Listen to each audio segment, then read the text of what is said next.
اللہ نے نہ تو کسی کو اپنا بیٹا بنایا ہے اور نہ اس کے ساتھ کوئی اور معبود ہے۔ ایسا ہوتا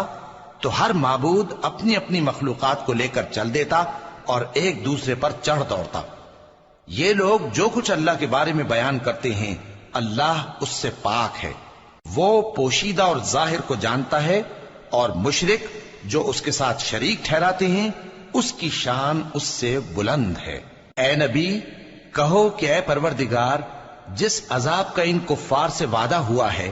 اگر تو میری زندگی میں ان پر نازل کر کے مجھے بھی دکھائے تو اے پروردگار مجھے اس سے محفوظ رکھیو اور ان ظالموں میں شامل نہ کیجو، اور جو وعدہ ہم ان سے کر رہے ہیں ہم تم کو دکھا کر ان پر نازل کرنے پر قادر ہیں۔ اور بری بات کے جواب میں ایسی بات کہو جو نہایت اچھی ہو، اور یہ جو کچھ بیان کرتے ہیں ہمیں خوب معلوم ہے۔ اور کہو کہ اے پروردگار میں شیطانوں کے وسوسوں سے تیری پناہ مانگتا ہوں، اور اے پروردگار